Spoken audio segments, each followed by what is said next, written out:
Miss Young Homeowner. Hey everybody, you already know what time it is. Back at it again. This time we're switching things up. I'm so excited to be here with some young black men who are trying to step into the real estate, and not even trying, y'all are a part of the real estate game at this point, right? So this month we're shedding light on black men, millennials who have purchased real estate, who have invested in real estate. And so today we are here with Tunji and Zay. So welcome y'all. Welcome to my couch. Thank you. Comfortable couch. Yeah, appreciate All right, y'all. So y'all have both purchased homes, right? Yep. Okay. So even before we get into that, let me just like learn a little bit more about y'all. Who wants to go first? Like just who you are, where you're from, and. I'll let you go first. All right, cool. Yeah, I'm Zay, from PG County, so from where I purchased my home. Yes.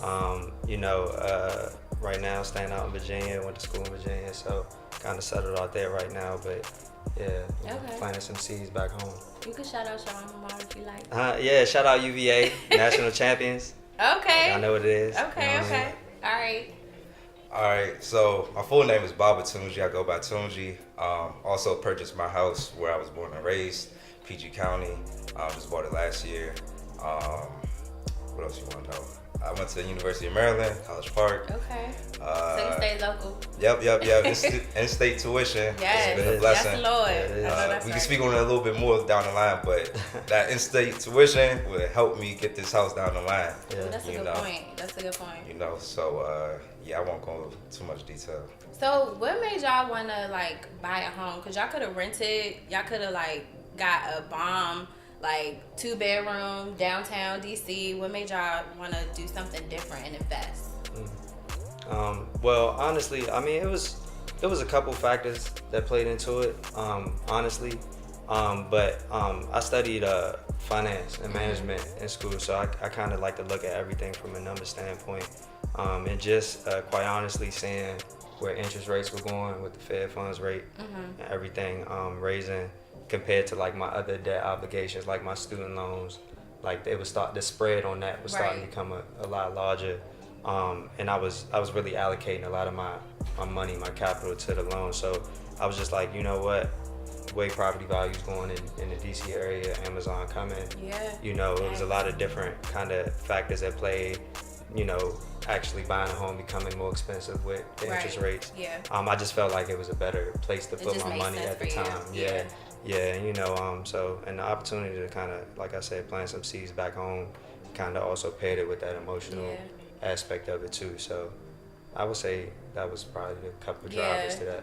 I say it's the same for me. It just made sense. Like I'm from here. I have family here, so I could stay somewhere for free, compared to paying rent. So for me, it just made sense to like buy.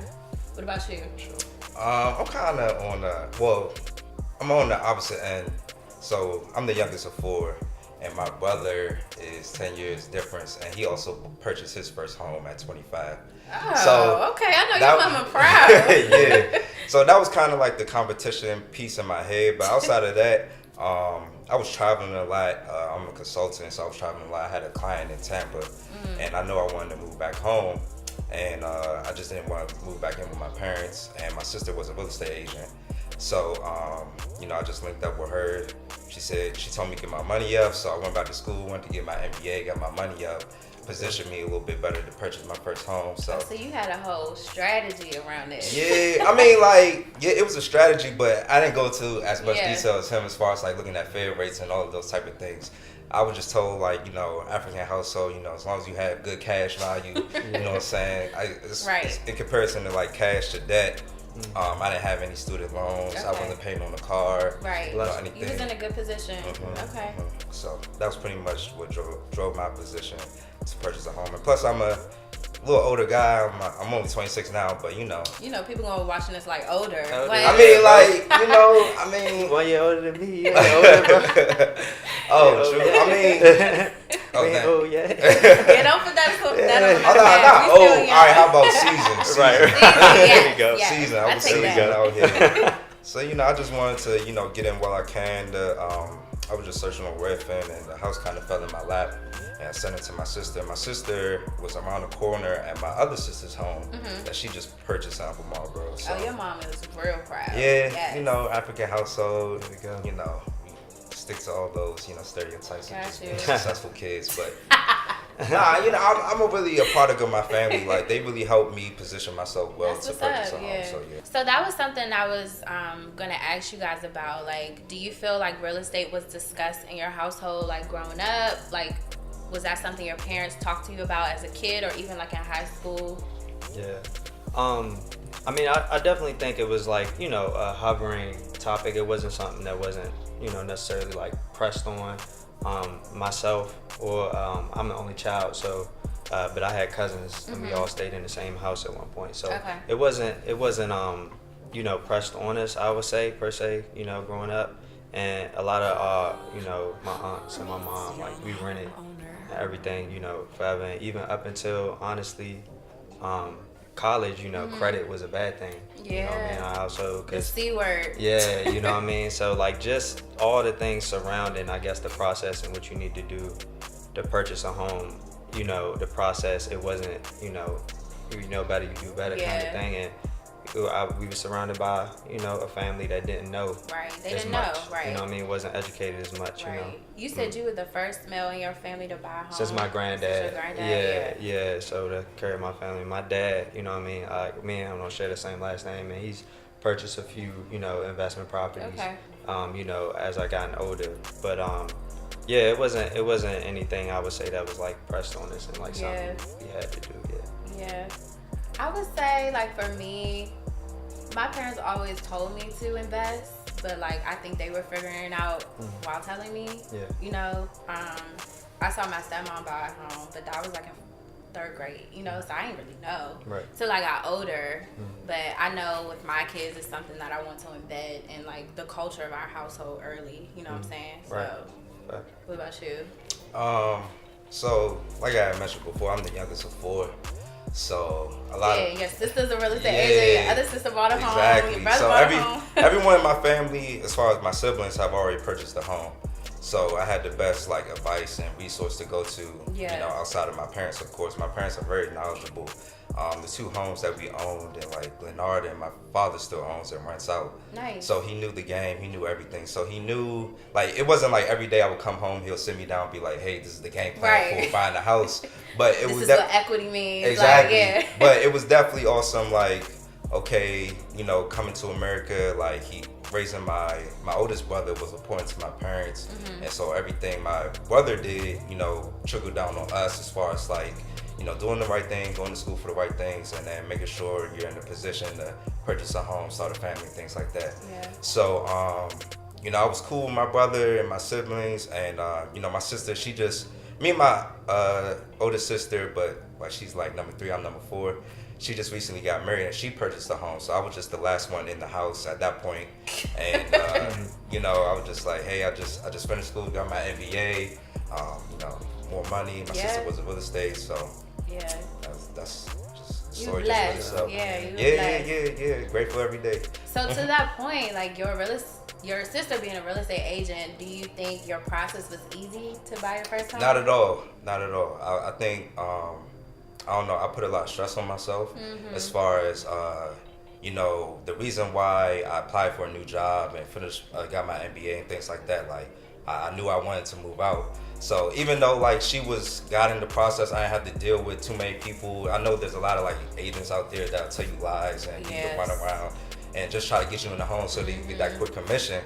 But my sister, you know, she just kept it real with me from day one. She'd be like, look, you need more money. You need to be a lot more transparent in like what you've been purchasing, how you're saving and things like that. You know, she got me hit to like HOA fees and condo fees and, you know, what you want to avoid, you know, what area to look at. So she helped me in that sense, but every day was still a struggle, you know, just figuring out like what type of house I wanted to purchase, where I wanted to purchase it, what buying point, you you know, how to buy down stuff and things like that. Yeah. So.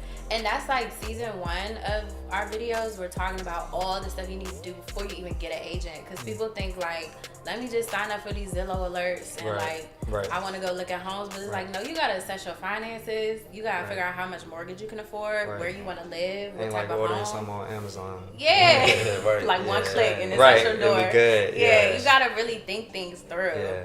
And like my process was hell. I was drinking a glass of wine every day. Like, and that's why we made this, you know? Was it easy for you? Honestly, like I would say I had a pretty smooth process. You know, I think like going under contract to you know, closing to settling, it was typical like 60 days. Okay. You know what I mean? It wasn't tough. It wasn't a struggle. I mean, and I think part of that is because like I read all the time.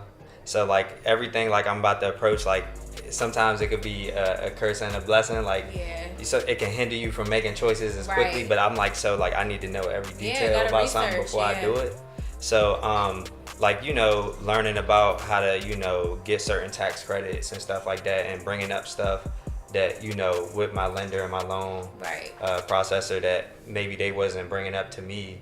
But like doing that part probably I would say was like the most headache, because I'm just like, why don't you know this stuff? Right, and then when you bring it up, they're like surprised. Yeah. They're like, oh, I'm dealing with somebody who knows what they're talking about. I can't really get over on them. Like, prime example, like the mortgage credit certificate, literally free $2,000 at the end of the tax year every year. You know what I mean? And like that, the one that I brought up to them was the first one they processed. You know what I mean? Oh, wow. So like me getting the actual certificate came down to the wire. Yeah. And I would say out of the whole process, like I had a great loan processor, a great loan officer. They were good people. So, you know, I would say that part was tough. It was just more so like navigating that part. Like, okay, well, if I got to do this, how much money am I really leaving on the table? Right, yeah. So I would say that was the most stressful part about it, but... Yeah, and I think the message we like to tell people is like, it might be stressful, but it's worth it. Absolutely. Like nothing in life comes easy, right? Absolutely. Like, you know what I'm saying? So if it's worth putting in the work, then it's gonna be worth the return. For sure. More often times than not. Yeah. So with that said, what advice would y'all give to other like young black men watching this, whether they're like just getting out of school or they, you know, staring at their parents' home and they want to make a move? Like, what advice would you give to them? I would say, I think a lot of like black males are just afraid of being transparent and like where they're at financially. I would say that, you know, just be open. Like, find someone you could trust. 9 times out of 10 it's gonna be a family member. But, you know, if you have a close cousin or anyone that's, you know, in the same boat as you, just trust the process as far as like just trying to save as much money as you can. You know what you want to get. You eventually want to have your own place. Right. No one wants to live in their mama's house all their lives. Right. But just don't be afraid of people asking you questions about, you know, what you've been spending your money on, how you've been saving. Because 9 times out of 10, those answers you get from those questions, you learn about yourself and your spending habits and how to adjust yourself down the line and become more suitable for buying whatever home you want to purchase. Yeah. So at first, like, I was a little, I had the pleasure of working with my sister, so, you know, speaking with her was a little bit more easier. Right. But I was still speaking with other people that were, you know, trying to learn, like, okay, you know, how many lines of credit do you have, and, you know, when the last time you made a big purchase, or do you have people asking you questions that nobody's ever asked, and you're like, I don't know, let me figure this out. PG County, you know, us black guys, you know, we ain't really about that. You know, you ain't gonna push up on us and be like, yo, where your money at? How deep how your much pockets? You making? What's your credit score? You be like, I don't even know. But you gotta understand that, like, these are the things you have to go through in order to get to where you want to get to. You know what I'm saying? You want to get that house that you're proud of. You could invite your boys over, your family over, and be proud of it. For sure. You know what I'm saying? You and building equity too. Yeah, absolutely. So that's one piece of advice I would give her. Okay. And that's something that that's very important to say. I feel like my budget changed so much after now that I have a mortgage. Yeah. I can't spend the way I used to spend, you Right. know. And so talking to people about your spending habits and knowing that that's gonna have to change, you know, Right. with a purchase such as a house. So Right. that's a good point too. For sure. Yeah, and I would definitely say, you know, it kind of piggybacks off of that. You know, you gotta just keep your head down. Honestly, like, you know, I think we in the age where, you know what I mean, we wanna show a certain image, put on a certain. I mean, I think social media has contributed to that as well. Yeah. But honestly, like, surround yourself with people who you can be real with about where you are in life and where you want to go. Who gonna help you get there? Who gonna help you build? And just keep your head down, stay down. You know what I mean? Okay, Nipsey. Nah, for real. I mean, if anything, that's what he was preaching to absolutely. us. And For sure. you know, if you like, you know, I'm still pushing, proud to push my 2000 Honda that I drove in college. You know what I mean? But you know what I mean? Like you said, when I came in here, that's a depreciating asset. When you there, you can do that. Just know where you at, know yourself. Right. You know what I mean? So I would say that's my biggest piece of advice. You know, just know yourself. You know, learn from other people. If you don't know, ask questions. Do your research. Yeah. You know what I mean? Ask questions, because a lot of people think owning a home is something that's not so far out of reach. You know what I mean? So, but I can go get this car. Right. You know what I mean? And for real, like, you know, you put that same money. It's the same level of effort. I mean, I'm not gonna lie. It's more to buy a home, but I mean, it's just more of a worthwhile investment in my eyes. For sure. You know, because you know you plant that seed. You know, you buy that home, and as soon as you push that car off the lot, it's already depreciating in value. But you buy, you know, you're strategic about where you buy. You know what I mean? I'm not saying, you know, buying real estate can also be a liability, and it can be a bad investment too. Absolutely. So it's not, you know, it's not all perfect, but if you do your research, you know what I'm saying, you ask the right questions, you get with people who have done it before, you doing what we doing now, what you spreading. You know, everybody can get there. You know what I mean? It's definitely an attainable goal. Y'all. It's attainable. Yeah, it's definitely an attainable goal. All right. So how can people follow y'all and like connect with y'all? Y'all can drop y'all socials. Yeah. If y'all want to. For sure. I don't know. We didn't talk about that. That's y'all cool. don't have to. No, that's That's cool. Okay. I mean, I'm on Twitter and Instagram, I guess. You go search my name, Baba Tunji. Yeah, reach out, send me a DM. You know, I'm usually in DC. You know, I'm an accountant, so I'm all over the DMV. But my main client is in Virginia. But I be in PG. My house is in Marlboro. We all be in PG. Y'all. Yeah, I can find us.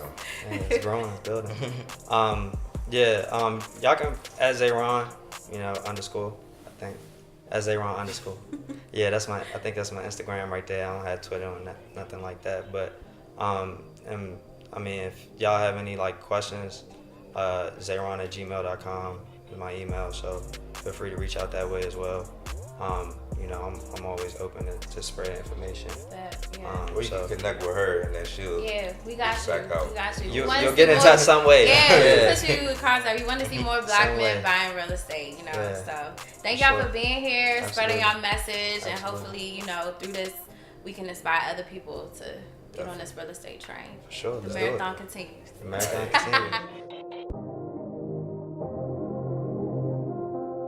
continues.